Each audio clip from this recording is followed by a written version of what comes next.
In 1971, an American syndicate sailed to a reef in the middle of the South Pacific. Hundreds of kilometres away from any land, the group dredged the reef and began building a small structure. This was all part of the master plan of Michael Oliver, a real estate millionaire from Nevada and a committed libertarian. He had grown tired of the United States government and their constant insistence that he pay his taxes, abide by regulation, and generally, at least in his view, encroach upon his freedom. He founded the Ocean Life Research Foundation, a libertarian foundation to support the creation of independent libertarian states, free from these excessive regulations. Across America and Britain, the syndicate raised some serious cash from like-minded people to achieve their goals, and the Minerva Reefs project was the syndicate's first attempt. However, not everything went to plan.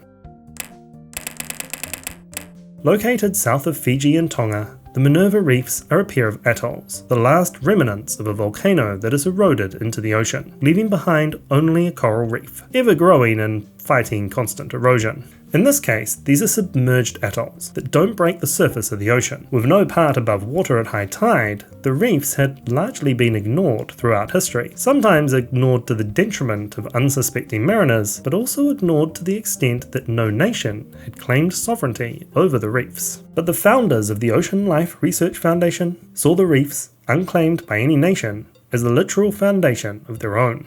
In 1971, the syndicate chartered a motor yacht from Fiji and ventured into the South Pacific. They dredged the reef and built a small structure. On top of this platform, along with navigation aids, the flag of the Republic of Minerva was raised, and on the 19th of January 1972, the President and Secretary of State of the Republic of Minerva declared independence, sending letters to more than 100 nations requesting recognition of the Republic's sovereignty. They even went as far as minting coins for their new nation. The plan was to build a city on reclaimed land, a Libertarian Utopia, with no taxes, welfare, or economic intervention, with the idea to generate the state's revenue by registering cargo ships under a flag of convenience. The Republic's new neighbours were naturally concerned by the prospect of new nations appearing on the uninhabited reefs that surround their islands. Fortunately, just a few months earlier, the South Pacific Forum had been established with the goal of enhancing cooperation between the newly independent Pacific nations. And of course, the issue would be added to the agenda. In late February, leaders from Nauru, Western Samoa, Tonga, Fiji, the Cook Islands, Australia and New Zealand met in Canberra to hold the summit. I suspect it didn't take too much persuasion, but the result was the forum recognising Tonga's historical association with the Minerva Reefs as a fishing ground. Tonga essentially had the green light to solve the problem. Tonga sent an expedition of prison labour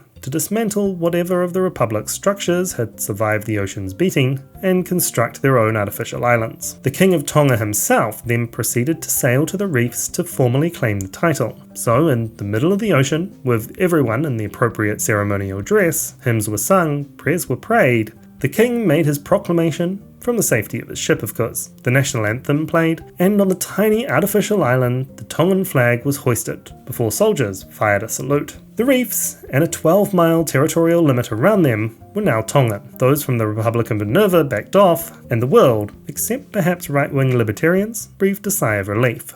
But in time, the waters surrounding the reefs would make them more significant, as their possession would give the rights to lucrative undersea minerals. When this happened in 1972, international law did not contain clear rules regarding whether low tide elevations or artificial islands could be claimed. But a decade later, the UN Convention on the Law of the Sea was signed, codifying the practice of a 200 nautical mile exclusive economic zone into international law, and making provisions that artificial islands within the exclusive economic zone do not possess the status of islands and have no territorial sea of their own. Fiji deposited its exclusive economic zone claim with the United Nations, and the Minerva Reefs fall within these boundaries. Also, the International Court of Justice addressed the vagueness around artificial islands. In the 2001 case of Qatar versus Bahrain, the court concluded that in the absence of established principles, states could not acquire sovereignty over low tide elevations located outside their territorial sea. In light of these developments, Fiji announced that it did not recognise the claims by Tonga in 2015, and they lodged a formal complaint with the International Seabed Authority. Unlike Tonga, Fiji does not claim the reefs directly,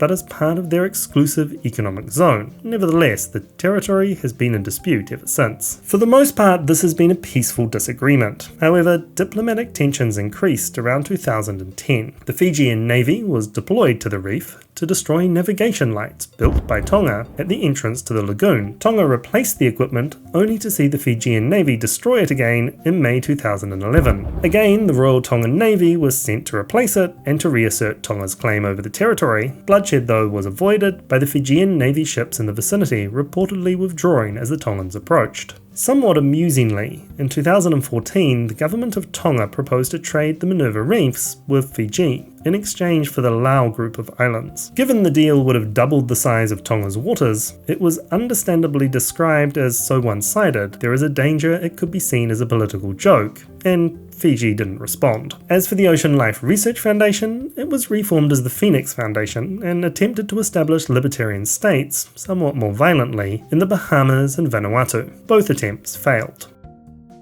This video was made with the support of great people like you on Patreon. The theme tune is by Richard Jones, and as always, thanks to everyone who supports the channel.